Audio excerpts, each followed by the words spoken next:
the Vikings add to the Christmas cheer with their fourth straight win, beating the Lions. Here's Tony and Eric to talk about the good, the bad, and the ugly.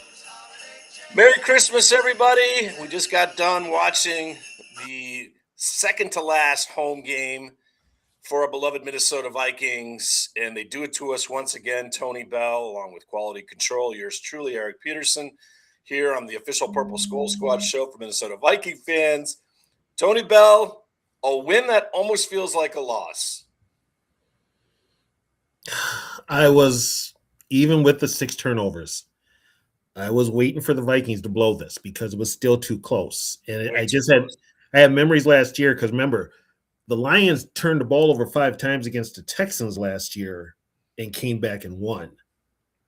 And so I'm like, okay, this isn't out of the woods yet. But Detroit just kept shooting themselves in the foot, and we had no offense except for that TD run.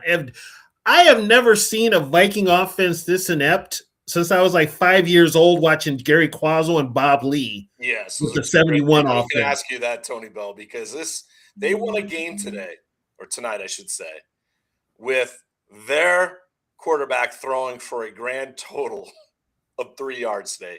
Yeah, I think Campbell and KOC are both overrated, Anthony. But, I mean, this is a game of just horrible play calling, first of all, from Kevin O'Connell. In my books, I know you and I were texting that back. It's just, what are you doing throwing the ball back at your 2-yard line, 3-yard line on third down with Max Brosmer, who just looked completely lost out there? I can tell you certain people were at the game. Tony Bell, Jennifer Olson was at the game. Maybe she'll respond here. Tori Holt, who's responded on our page quite a bit, basically just said that there were receivers that were open. Like you and I, we can't see it from watching it on Netflix tonight, and all the pictures are brought to you by Netflix. Thank you for Netflix for having the game tonight. Good coverage. Noah Eagle and Drew Brees. Ian Eagle and Drew Brees, yeah. Yeah, but, Tony, I mean, it just gets to the point of, right, like, what are you doing, KOC? Were you really trying to win this football game?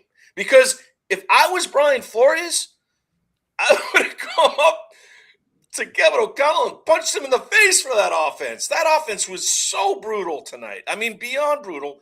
And I hate to say it because I'm one of the nicer guys with the young quarterbacks, J.J. McCarthy and Max. But Max didn't look like he belonged in the NFL tonight. I'm sorry, Tony Bell. There was just too many times. He cost the Vikings at least 6 points on sacks that he's got to learn how to dirt or throw it away, because those points could have come in handy. And like you said, Tony, that game was there meant to be won for the Lions, the way the Vikings just couldn't take advantage of the 5 turnovers tonight, 6 turnovers tonight. 6 turnovers. That's all. I mean, they were only getting – thank God for Will. Thank God for great kicking. But this offense was inept, Tony Bell. You know what? If we're going to get on Brosmer, we need to get on the person who decided on Brosmer to be the starting quarterback and the person who decided to put that offensive line in front of him, and that's KLC. Yeah. The person that's not getting enough blame for any of this is KLC. Everybody blames the quarterbacks. They blame JJ. They blame Max. Where's that same energy you got for KLC? Because guess what? His play calling sucked. It was really bad tonight. It was bad. Listen, the running game, I mean, Aaron Jones Sr., I thought came out in the beginning, was running the ball well. The Lions have one of the worst run defenses in football. But here's the thing, though. You know you can't run Aaron Jones. He's going to get hurt. Yeah, and he did again. And okay, this is what I don't understand about KLC. You're at your 2-yard line. He cannot help himself. He's got to throw the ball. Yeah, he does. He cannot. He cannot help himself. It's true. It's true. And it just gets us in a situation. And Max, late on throw attempts, was throwing it high, too. It was like, oh, my Lord, he's not stepping into it because he was feeling that Lions rush. And I will say this. If you guys have not seen it, you know, we've ripped Justin School for obvious reasons. He was filling in tonight for Christian Darrisaw or O'Neal, actually. He was filling in for Walter Rouse. Brandon. We saw Walter Rouse in uniform. It was quite nice to see Walter Rouse. Yeah, but did he get on the field? No, I did not see. No, he didn't get on the field. I Yeah, didn't he's see in uniform, but his ass ain't on the He field. was on the sideline with a jersey on. About time. There's a bunch of guys on the sideline with jerseys on that didn't see the field. That should be playing, by the way. They need to be playing more. I don't know Yeah, what. exactly. You have no stake in your season's over. Right. With this win, Tony, they're saving face on this, right? It's like, what are we doing here, right? I mean, yeah, and you know, Anthony, yes, if he gets one more interception, he'll join the 40-20 club for Harrison Smith. He had his 39th interception. It was a thing of beauty. He read Jared Goff the whole way, baited him, and then took the ball right away from Amon St. Brown. And it just, to me, this is what, yes, Beth, I agree. Just knocking Detroit out of the playoffs, it did feel good. That part, you know what? Brian, really right now, if I'm Brian Flores, I'm on the phone calling the Giants talking about, you need to hire me. I need out of here. Yeah, I agree. I kind of agree. I mean, listen, Kevin O'Connell is just, as we've said on this show, Tony, many times, you and me specifically, and I think others that were in the KOC camp now understand. You never were. I kind of gave him the benefit of the doubt, but I ever since that Cincinnati game where he tried Brandon Powell twice on like a tush push, was the stupidest play I've ever seen. He is an immature play caller. He is immature. He cannot help himself. This game, there's no way you can let Max Brosmer take 5 or 6 step dropbacks, or even when they rolled him out, it took too long to roll him out on these plays, and try to think you're going to throw the ball down the field. Max, even at the University of Minnesota, was not the nimblest of quarterbacks. But what they did with him at the U was he was in shotgun most of the time. I mean, he didn't turn the ball over. Great. Vikings won. That's really the bottom line. This streak came to an end after 25 and a half quarters of not allowing a touchdown pass. The Lions on 4th down, which is a Dan Campbell trait, got a tremendous touchdown pass. It was a great catch by Tesla. It wasn't a great pass. It was a great catch. You know, and I'll tell you what, Jared Goff today hung his receivers out to dry. He hung his receivers out to dry. He was not himself. Yeah. He was thinking, I think in both cases, Tony, the quarterbacks were thinking about the pass rush, and for good reason. Lions had 6 sacks today. Vikings had 5. This was an old NFC Central defensive struggle back in the day where the defenses dictated what went on in this game. I mean, I swear to God, I was watching Bob Lee and Greg Landry or Bill Munson. It kind of was like that, right? It looked like that. I mean, you know, it just.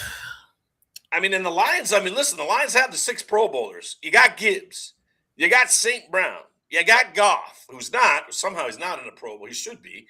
But Sewell went down but came back in. So let's not talk about any excuses. The Lions' offensive line was, for the most part, healthy. But the Vikings' defensive line, I've got to say this.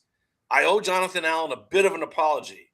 Tonight, he was a destructive force. This was Jonathan Allen when he's engaged. He was literally moving the Lions' offensive linemen, both of them, whoever was in front of them, that interior right there, Ratledge and then Mahogany, but then they had another guy playing center. It wasn't Glasgow. No. It was somebody else that they had. It was a rookie. And they were having a hard time. Yeah. Redmond, even Levi Rodriguez had some plays.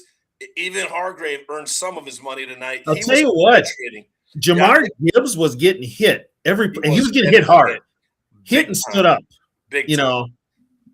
Yeah, yes, Sarah, I always blame CLC. You know that. It is always. I know it is. It's easy for us. Yeah, school. We can honestly say Anthony Tollison, one of the worst. We got to rate this at the end of the year. And more responses. We love the responses on the show. Thank you for reacting. Merry Christmas to all of you that are reacting. Happy holidays, Tony. We've got to put Kwesi's free agent names on the list because just in school, everyone was, we're getting depth for the tackle position. That move that Hutchinson put on him, the spin move, he never was touched. School didn't even get a hand on him. It was so quick. And that one I felt bad for Max because he had no chance. Hutchinson was in his face in less than 2 seconds. And that's going to mean that you're in trouble when you're a D lineman. You live for that. You do. You live for that. He was licking his chops when he saw it. And he did it twice. Come on. As good as the Lions defense played, Vikings defense played better because they created the turnovers. Byron Murphy, 2 weeks in a row, Tony Bell. making a big interception. We just didn't take advantage of that one like we should have. We didn't take advantage of a lot of the Van turnovers. Ginkel is why – let's just put it to you. My game ball is for Van Ginkel tonight. Yeah. He was a destructive force. He was so fast. I think he had 2 sacks, a sack and a half. Yeah, where is Rouse? He was on the sideline at least. He's on the sideline. He had a jersey on. He had a jersey on. Maybe next week when we finish the season versus Green Bay in the year 2026, Walter Rouse will get a start. Because if Justin School's in there, I don't know why. You know what? I will say this, though. If J.J. McCarthy played tonight. I agree. I agree, too. If J.J. McCarthy played tonight, we put up 30-some-odd points. I think we do. Oh, I think so. Listen, I'll even say if we had a reasonable – if Carson Wentz was our quarterback tonight, we win by 3 touchdowns tonight. That one I could say, honestly, there were so many great opportunities. And you saw when they showed JJ on the sideline, he was upset because he knew like those chances were there and the Vikings were not scoring. It's not like JJ hasn't had his issues either. This offensive line, let's just be clear. The offensive line that the Vikings spent all this money on, Ryan Kelly, please retire. From my heart to yours, please retire. 3rd concussion this year.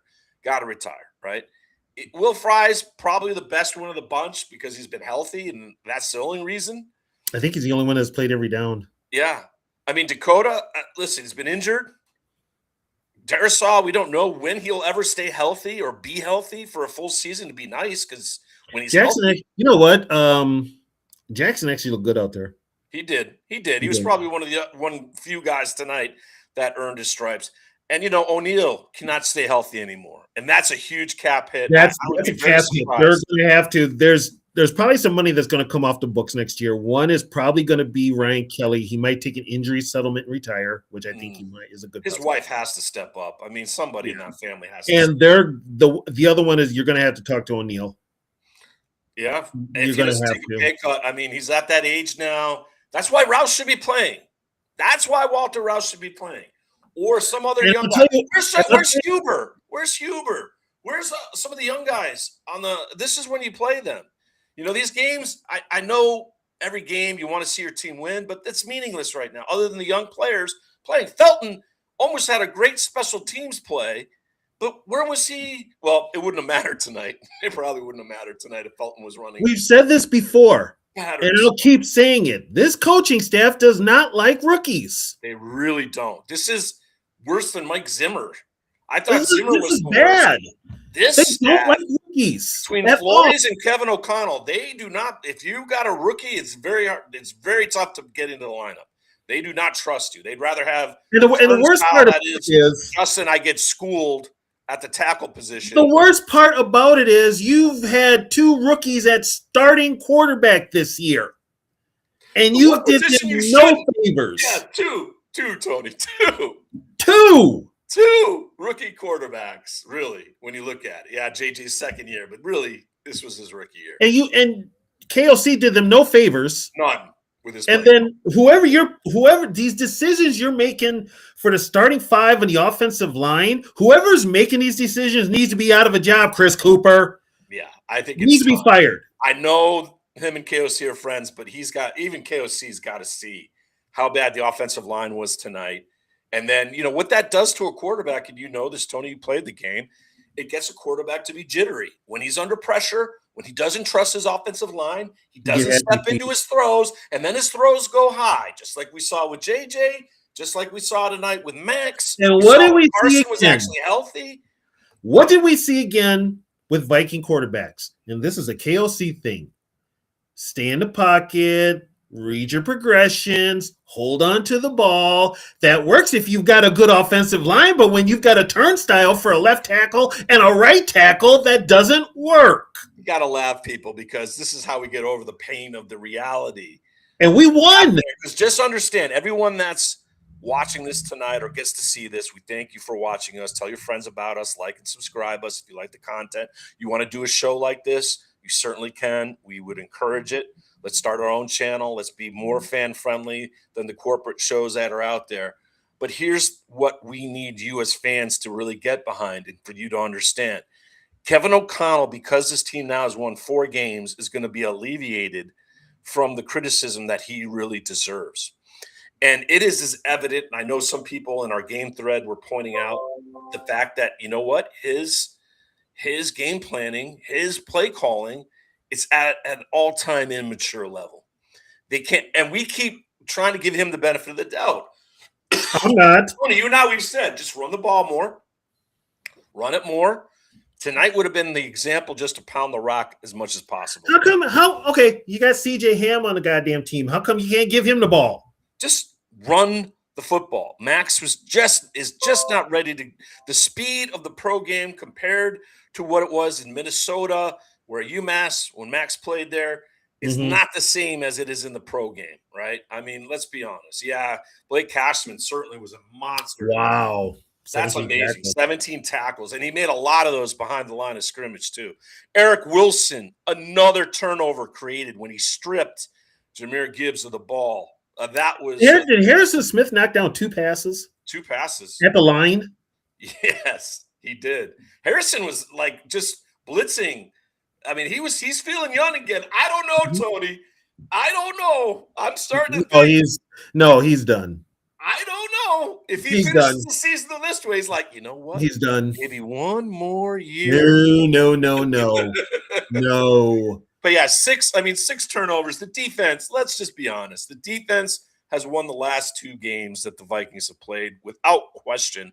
And it's a shame because if the defense played this well at the beginning of the year and the offense played as well as they did for most parts of the beginning of the year to the end of the year, this would be a playoff team right now. And I don't want to hear, the easy, if we had Aaron Rodgers, if we had Joe Flacco, maybe they're a playoff team. I don't know. They're not a Super Bowl team. And that's the only thing that matters here is they have to be a Super Bowl team. I'm not all about them just making the playoffs and losing one and done. And there's that incredible touchdown run courtesy of Netflix, the one in which Jordan somehow got it over the pylon before going out of bounds. They have to produce a quarterback. If it's not JJ, they got to find somebody. They've got to be able to produce and develop a quarterback. This going back, they're not getting Joe Burrow. As much of a pipe dream as we can all go to sleep, it's just not happening. They can't afford him. You know what? They give up the capital to get him, and Cincinnati's not going to trade him, by the way. Here's the thing.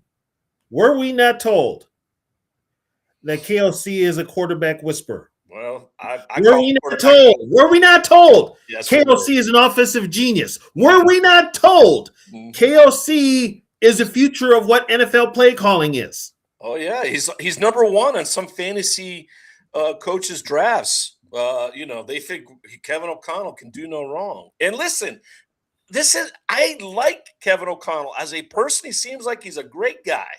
Okay, says all the right things. He's not an NFL coach. He's too damn strong. Not an NFL head coach right now. He is not. And if you think he is, go look at some of the play calls from tonight, and you tell me. Okay, I'm just going to put it out there. If Jim Harbaugh is the head coach of this team's in playoffs.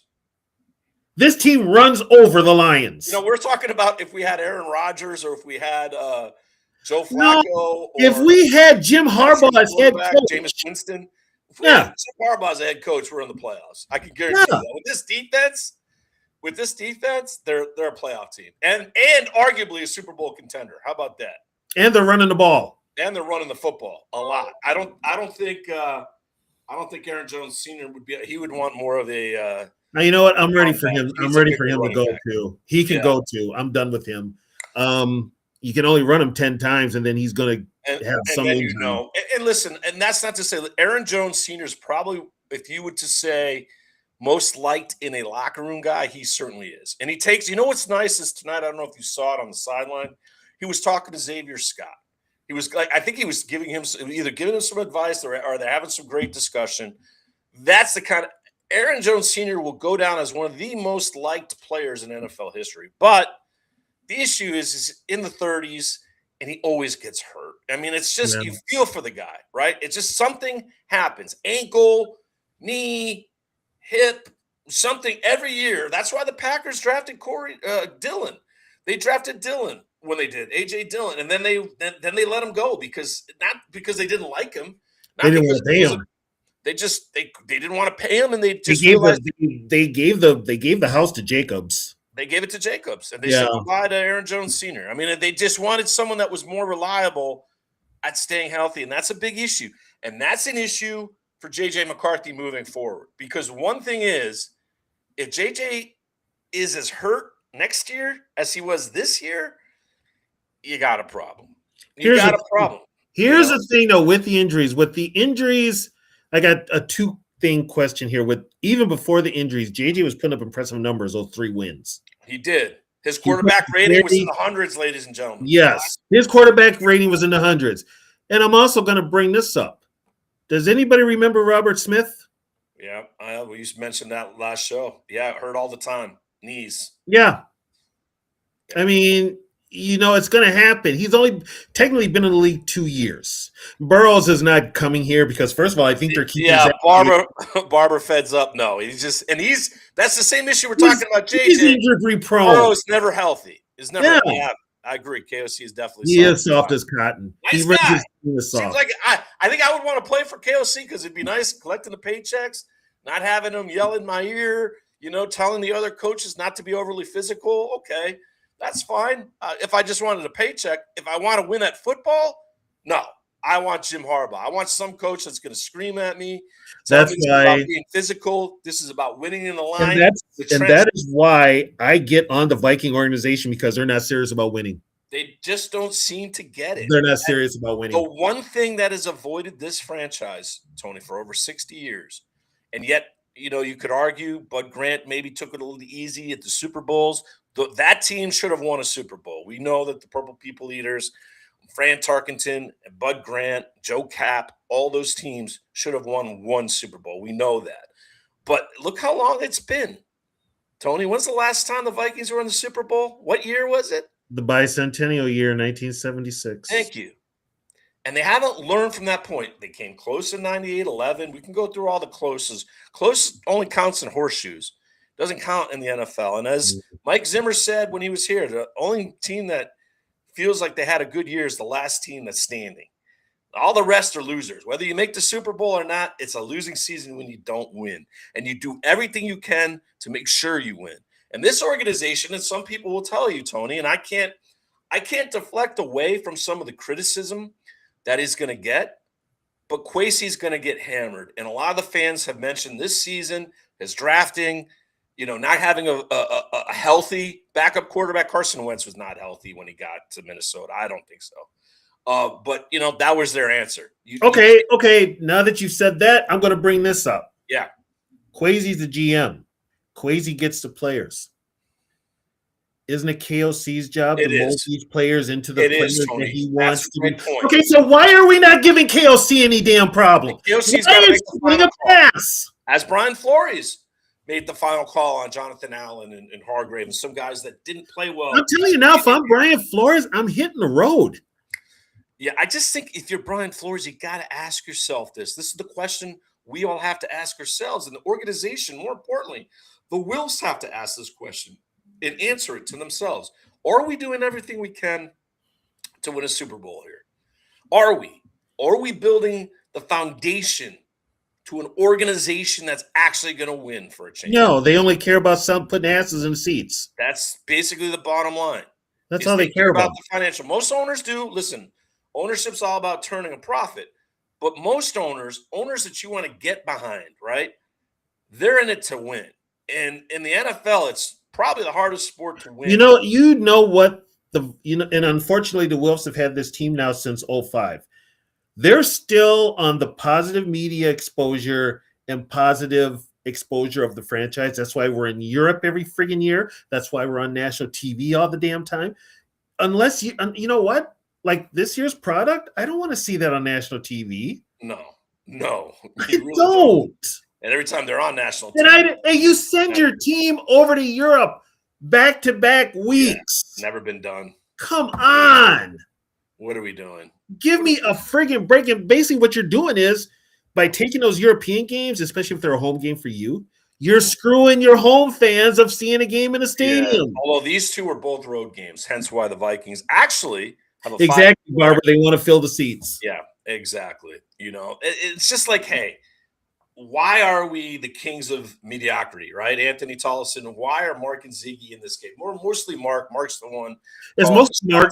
I think they haven't really said anything about. They're keeping Ziggy's problem quiet, but Ziggy's not in the best shape, people. No, he's not, unfortunately.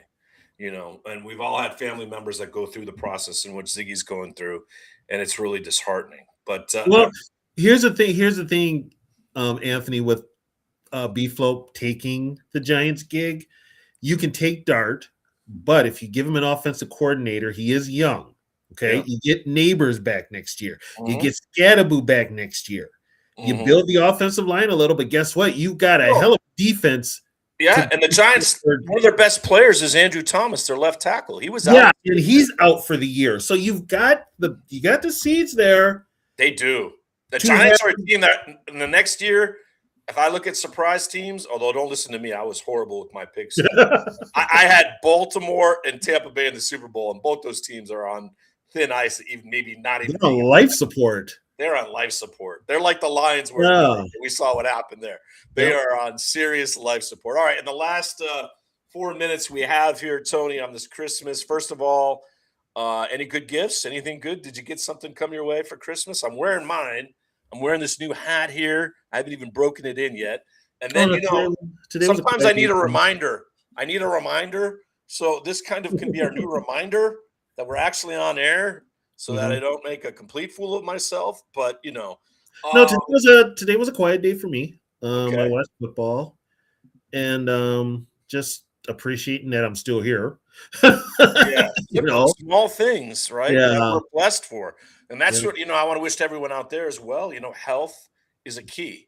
Wealth, you can survive with mediocre wealth. It's nice when you have it. But, and actually, I wanted to bring this up. The best part of tonight's game was probably Snoop Dogg and that halftime show. If it was, I didn't watch it. It was really good, Tony. And he pulled out Andrea Bocelli and Lainey Wilson, a country star. I knew that was Lainey. I saw her in the sled. She was out there, and they did the Chris. It was really well done. It was really. I don't think it's as good as Eminem and Jack White in Detroit, but it's close. It was Snoop nailed it, got that Christmas feel, and I didn't see Dr. Dre. That would have put it over the top. Well, it's kind of weird because they were in Minneapolis, and there were no Minneapolis artists. No, that's kind of weird. That's kind of strange. But weird for you, that's my good. All right, is the Snoop show. The bad, KOC's play calling, horrible. The ugly, both teams' offensive lines were just atrocious tonight.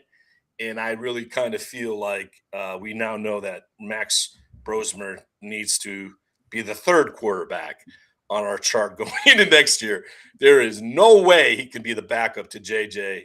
Now, they need a veteran that's going to compete with JJ going into next year. So that's my good, bad, and ugly. Game ball, as I said earlier, has to be Van Ginkel. He was the Grinch that stole the Detroit Lions' Christmas playoff cheers away. So for you, my friend, you're good, bad, and ugly in game ball.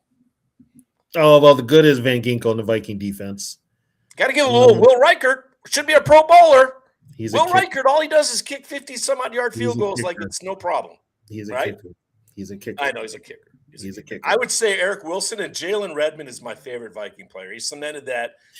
You know what? The last 2 weeks of Viking D-line, those defensive linemen have been playing pretty damn good. You know why, Tony? Because it's always the second year that they play within Flores' system. Now, Flores has been around longer, but some of these young players, Rodriguez, Redmond. Yeah. Okay? And what Brian said about Redmond. Elijah Williams played today. He got hurt. Yes, he got hurt, but he played, right? We're getting progress. Yeah. Walter Rouse wore a uniform today. Elijah Williams played. He got hurt. Oh, Miles Price. That's where this game. And that was a turf injury. That was a turf bunny at US Bank Stadium. Okay, so my good is the Viking defense and Brian Flores. My bad is the Viking offense. Horrible. 3 yards passing, 161 total yards, and they won a football game today. The ugly is the Detroit Lions all around. The ugly uniforms that they let's just say this. Tonight was absolutely one of the worst uniform games. I hate those whiteout jerseys. I'm not a fan of the whiteout jerseys. jersey. To me free, I would not wear it. The Vikings are purple. Purple people eaters. And people were questioning that purple, Tony, like it was at a blue hue to it, like it was more blue than purple. I don't know. Which one? The old school? No, the whiteout jerseys. The purple kind of had a blue. In certain lighting, it does look blue. So fluorescent light, like at least make the horn dark, or like make the horn purple, or what are we doing here? We're the purple people eaters, and we're all white out for Christmas. They got that idea. They got it from colleges. Yeah, well, great. Let's be a college team instead. You know what? Then leave it in college. Why don't you do something that's traditional for the pros? And this is what I mean. You've got people doing this that they're not thinking professional. They're just thinking like, well, we did this in high school and we did this in college. Okay. We're pros. We're pros now. Yeah, that passed you by 10, 15 years ago. You have to let it go. Okay. Let's move on. It's already with Josh Duhamel doing the Skulls chant and get this whole thing at the beginning of the games. I guess it's their thing. Although I do have to say something, Tony Bell. I have a problem, and for all you out there that don't, go Google this. Victor Wembanyama, the Spurs, who beat the Thunder for the third straight time today on Christmas Day, they played earlier. The Spurs have stolen the Skull chant. What? Go look it up. Victor Wembanyama said, this is our new thing for the fans, and they're going like this. And I saw it, and I'm like, wait a minute. They're hitting a drum, and they're going like this. But they're not saying anything? They're not. I don't know what they're doing, no. So this is something, Tony, watch it if you will, to all the Viking fans out there. They are still the San Antonio Spurs and Victor Wembanyama, the big 7'6" French superstar, stealing the Minnesota Vikings skull chant. Although, in all honesty, we stole it from the Iceland soccer team. Yeah. So I don't know. Maybe there's no copyright laws within that, but anyway, I thought I would share that with us. Well, Tony, Merry Christmas to you. And Merry Christmas to you out there. Quality Control. Yes, to Quality Control. She's very quiet there, but she got a lot of New England Patriots gear, including a Drake May jersey. She's worn her Patriots onesie all day. In fact, it's been on her the last night, all day today. She loves it. So I'm happy. Will she still wear all that Patriots stuff if they're one and done? Yeah, let's see if they're full. It's not going to happen, but of course I will.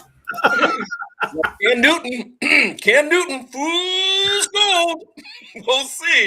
We'll see. But to everyone out there, Tony and I will be back in the new year to preview the last game of the season, the Packers. That's the Packers, yeah. That's it. And then it's off season, and we take a little hiatus, and you guys control the page. Mm-hmm. But on behalf of all of us here, God bless you, health, happiness, and maybe some wealth for you in the new year. Merry Christmas, everybody. We'll talk to you soon. And Skull. Thanks for watching. We'll be back in the new year next week as the Vikings close out their season at home versus the Packers. Remember, like and subscribe to our YouTube channel and tell your friends about us. Happy New Year to everybody. Skull!